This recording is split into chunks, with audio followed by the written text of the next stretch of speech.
Bismillah, alhamdulillah, wassalatu wassalam ala rasulillah. All praise is due to Allah subhanahu wa ta'ala, with some peace and blessings upon His beloved Muhammad sallallahu alayhi wasallam. I ask Allah subhanahu wa ta'ala that He allows me to convey what I want to convey in the best of ways, and inshallah in a manner that we can all inshallah absorb and comprehend. See, my brothers, Allah subhanahu wa ta'ala has ordered the believers to be the people of truth. You and I as Muslims, we've been ordered to speak the truth, even if the truth be against yourself. A Muslim is a person that always speaks the haqq, always. Even if it's against yourself, even if it's against your family, even if it's against the Muslims, to speak the truth, to speak the word of haqq. And I don't just mean in terms of deen. Please, those brothers that are recording, if I can kindly ask you to put your phones away, please. Those brothers that are recording, to kindly put your phones away. To be a person of truth, my brothers, is not an easy thing. If you were to ask me on any given day, that Hoblos, are you a person of truth? What's going to flow off my tongue is obviously, yes, of course I am. But my brothers, the reality is, when push comes to shove, our colors show. You see, my brothers, you and I as believers, our allegiance is to Allah and His Prophet. Now, what I'm saying to you may come across as, of course, why are you even saying that? You and I as believers, our allegiance is to Allah and His Prophet before anyone and anything else. And while we all agree that yes, of course, my allegiance is to Allah and His Prophet, inshallah, I will soon show you that when we're pushed and when we're cornered, you find that our allegiance is actually not to Allah and His Prophet. I want to share an incident that happened with me personally many years ago when I was in high school.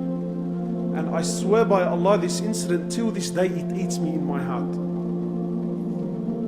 So one particular day we were at school, and we used to have this student at school. I don't know why, but for some reason he was accused of being a Jew. I don't know why, wallahi, he was, so you can imagine, Birang boys, the O-levels, and one kid, for whatever reason, he was accused of being a Jew. No one really had proof, but his surname was Israel. So now you can imagine this guy being accused of Jew. Wherever he went, kafat, slaps, tah, tah, tah, tah. He became the mockery of the school. Anyway, one particular day, now this guy obviously he wasn't liked much. So one particular day, wallahi, I will never forget this day. We were sitting, all the boys were sitting down. All the boys were sitting on the stairs, and try to imagine this, so like there was a set of stairs. All the boys were sitting, and that day, subhanAllah, I was the only one standing. And all the boys were sitting and we were talking and giving back and forth. So this young kid, he ended up coming into school one day, and I remember he had bought a brand new phone. At the time it was a Nokia 8810. For those of you that remember, it's back in the whoop. It was that little chrome slide phone. It was $1,000 back then. Now this kid, he was very happy with his phone, and I don't know why, what possessed him, but he came to show it to us. You never show a liver your new phone, bro. Anyway, so he came, he's very excited, we're sitting there, we're all having fun. So he showed the phone to one kid, and of course I'm watching this. The phone went from one hand to another, until eventually one of the boys decided to take his phone and put it in his pocket. And I seen this with my own, I seen the person that I seen it in front of me. Now, of course, if you ask me, is your allegiance to Allah and His Prophet? I'll tell you, of course my allegiance is to Allah and His Prophet. You see, my brothers, when your allegiance is to Allah and His Prophet, then your allegiance is to the haqq, is to the truth. And Allah has ordered the believers to speak the truth, even if the truth be against yourself. Now, while we all agree, you will soon come to see that it's very hard to implement. We all claim that we do it, but really, in truth, when push comes to shove, my allegiance is not to Allah and His Prophet and the haqq. So anyway, where's my phone, ma? Where's my phone? Give me the phone back, ma. Giving me phone back, ma. And not just that, to add salt to my wound, the brother that took the phone was a brother I didn't like much. So while this was happening, this brother, the one that his phone just got stolen, he turned to me and he said to me, "Did you see who took my phone? did you see who took my phone? Now, of course, I did see who took his phone.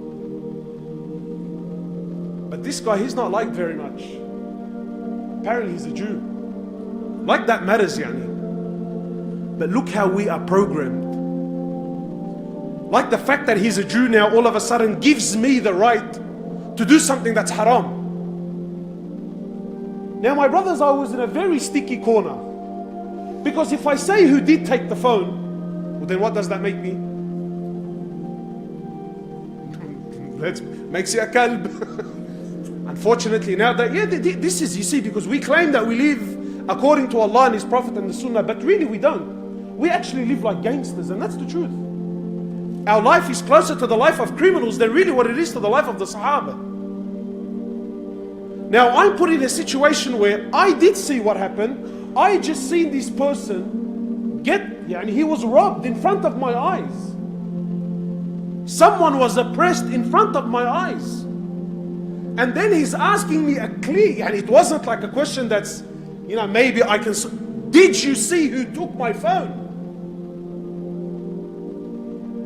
So I looked him dead in the eyes. I said to him, look, I didn't see anything, man. Wallahi, I will never forget the look on his face.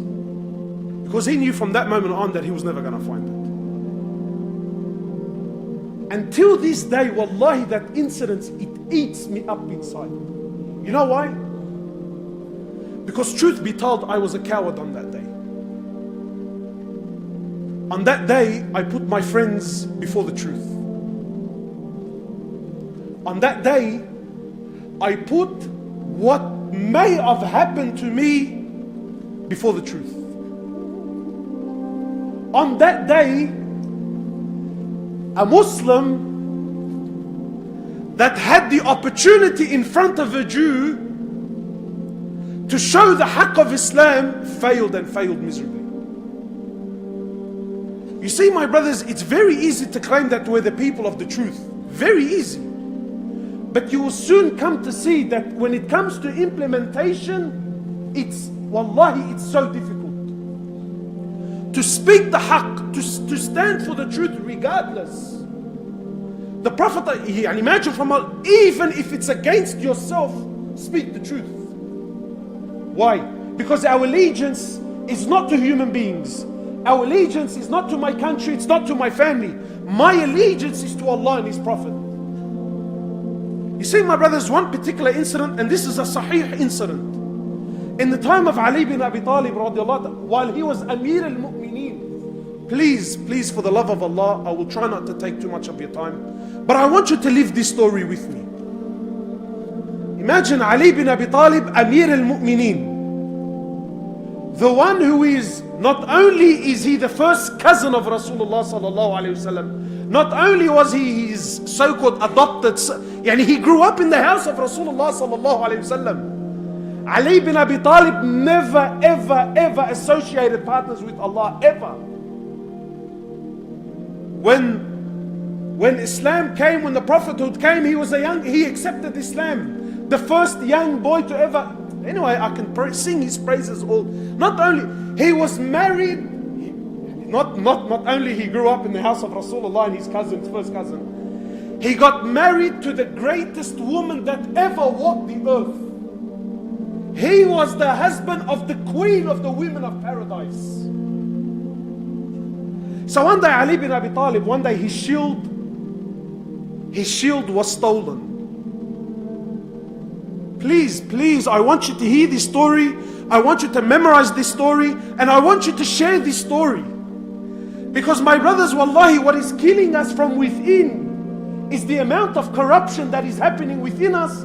There is so much corruption actually now, it's become the norm. You and I have accepted corruption to be the norm. Corruption in the masjid, wallahi, corruption in Muslim schools. You go to enroll your kid, they tell you, mate, we're full. Then someone comes a week later and somehow his kid got in. How? How did that happen? He knew someone that knew someone. He knew someone that knew someone. Brothers come to park. Wallahi, I've seen old men be turned away. I've seen ladies and their kids having to walk back because they weren't allowed in. And then a brother, because wallahi, yeah, well, because I know the sheikh. Brother, I know the sheikh. In front of other people, the gate will be open. Yeah, brother, you can come in. Clear, open corruption. And we've accepted this to be the norm. So Ali bin Abi Talib, his shield is stolen. He's walking in the marketplace. He sees a Jew, again, he sees a Jew selling it in the marketplace. Imagine the circumstances, bro. What? So Ali bin Abi Talib, he comes to the shield. At first he's a bit, isn't it? He looks at the shield, and then he notices marks, marks that he bought. So he says to the Jew, he says, "Oh Jew, this shield belongs to me." The Jew says, "Listen, I have not, he says, look, I know nothing of what you're talking about. The shield is mine. You want to buy, you buy. Otherwise, keep moving." Anyway, so there's a discussion now. No, it's mine. No, it's not mine. Look at the justice of Islam. I mean, the man is Amir al-Mu'mineen. Really, if he wanted to, he would have slapped the man, taken it, and not a person on earth would have opened their mouth. But now you're in a sticky situation, bro. What do? I'm saying one thing, he's saying something else. So he says to him, "Fine, let's go to the court and sort this out." You see, my brothers, wallahi, you know what's unfortunate is we've been led to believe, unfortunately, we've been led to believe that if you want justice, go to the West. That if you want a fair go and a fair trial, then go to the West. Wallahi, it's unfortunately now that the deen that came to bring civilization, the deen that came to give the rights to people, now our lands are the very lands that take away the rights of people in front of our eyes. Many of us, we moved to the lands of non-Muslims, and a big part of why we didn't want to go back was what? Because there's order, there's nizam, there's my rights will not be trampled on. And today we believe that if you want haqq, then go to the land of the... It's the opposite. Wallahi, it was Islam that brought justice. Today, unfortunately, and this, I've fallen into this. You look back into our countries that these people are backwards. This is the light. This is the future. Whereas really, in truth, Habibi, if it wasn't for these people would have no idea what's going on. So anyway, he says to him, "Look, we're not going to sit here and argue, are we? Let's go to the court and sort it out." Now, while this sounds nice, being a Muslim, I want you to imagine being the Jew. Hang on, I'm a Jew. You want me to go to a Muslim court. Is this not how we feel now? If I said to you that I had to go to court, what are you going to tell me, brother? You got no chance. Looking the way you look with the beard that's on your face, you don't stand a chance. Imagine this Jew. Hang on, you want me to go to a Muslim court, stand in front of a Muslim judge that you appointed, and stand in front of the Amir of the believers and say that the shield is mine? Habibi, what chance do I have? But they had to go, so they go to the court. Now imagine the judge. Imagine you are a judge, you've been appointed by Ali bin Abi Talib. Imagine just having to even stand in the courtroom. I mean, really, what sort of trial is there? Today your son comes to tell you something about Habibi, I don't even need to hear the full story. I don't even need it. My son never lies, brother. My son never lies. Just hear that. Habibi, there's nothing to hear. My son told me, and that's enough. How many times, wallahi, again, my brothers, being people of the truth, while it sounds nice, Habibi, it's not easy. You know why it's not easy? Because if you're a man of the truth, trust me, you're not someone that's liked very much.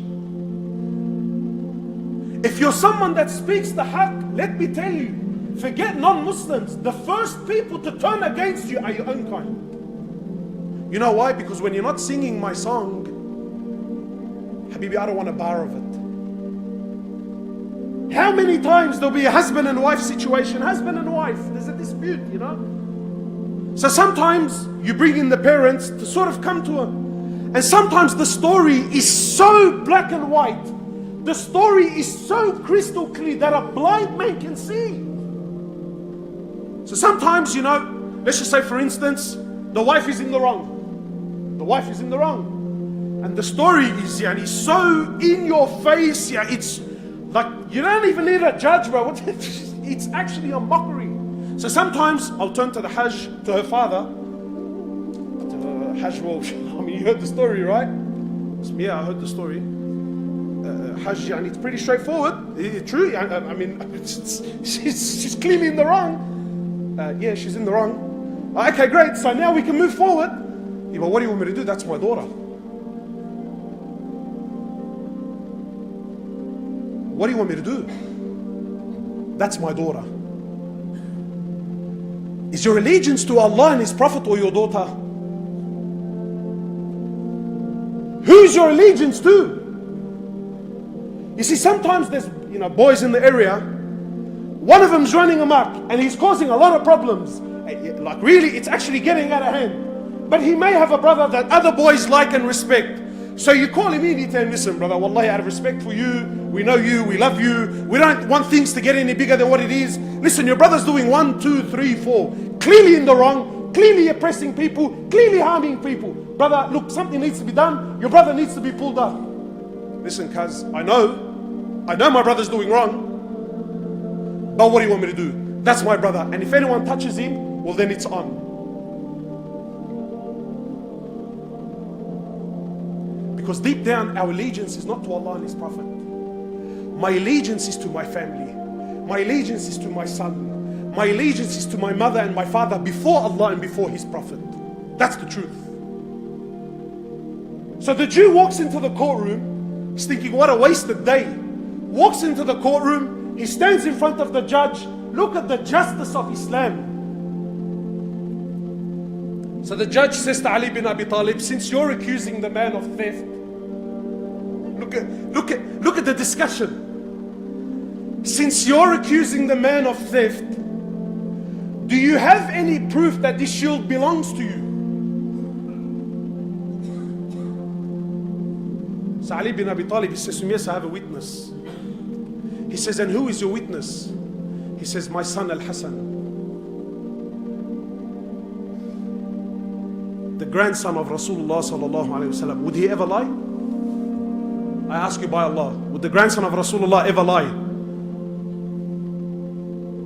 So the judge stands there. He says to me, Amir al-Mu'mineen, you know that according to the law, I cannot take your son as a witness. Do you have anything else? He says, no, I don't. He says, well then if that's the case, I have to rule in favor of the Jew.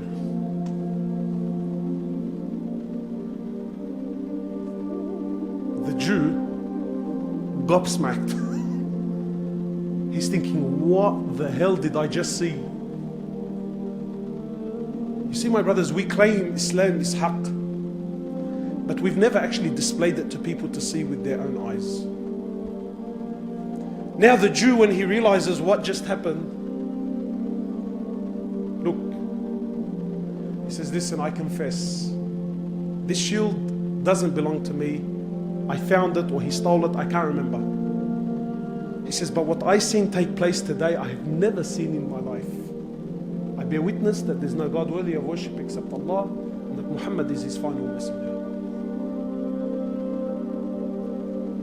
To speak the truth, even if the truth is against yourself. To stand for the haqq, my brothers, wallahi, it's very easy. Trust me, we all like to claim. But when you're cornered and when you're pushed, you will soon realize who my allegiance really is to.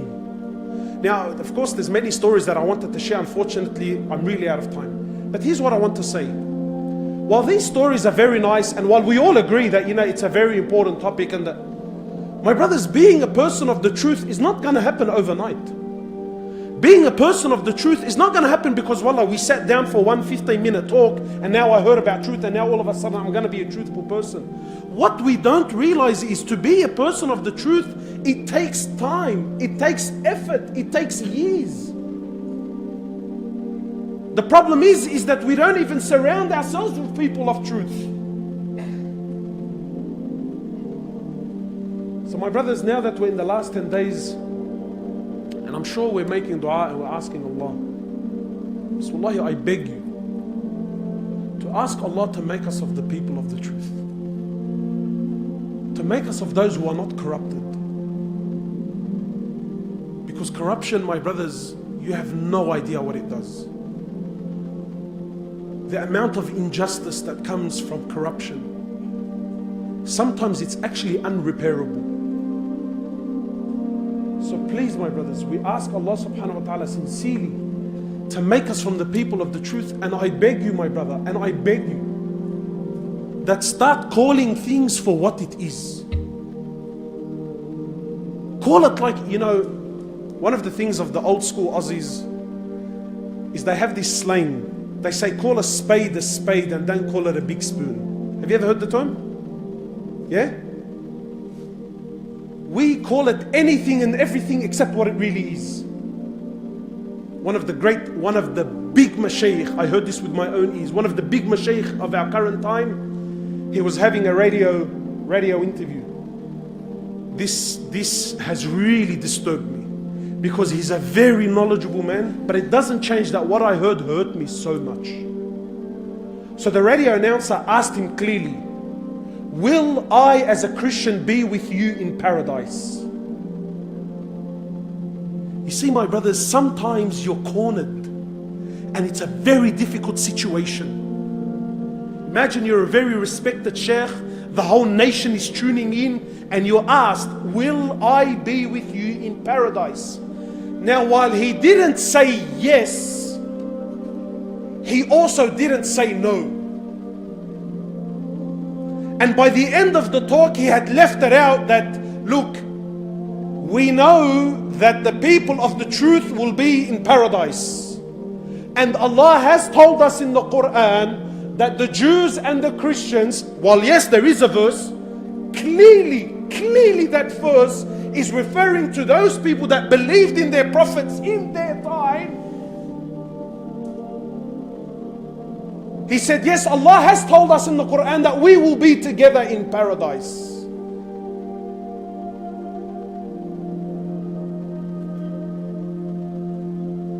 No, we're not. From the moment Rasulullah sallallahu alayhi wasallam became a prophet, every religion failed and buckled on that day. Anyone that believes in Allah but disbelieves in Muhammad is a clear kafir. No Jannah for you, period. Now, of course, we don't go around promoting this. I don't walk around and find people, you're a kafir, you're going to Jannah. No, but if I'm cornered and someone says to you clearly, hey, as a Jew, as a Christian, will I be with you in paradise? Hell no.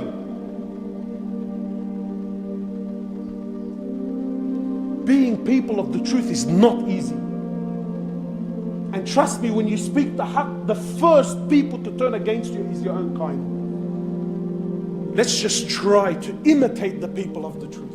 Are we ready, inshallah? Barakallahu feekum, subhanahu wa ta'ala.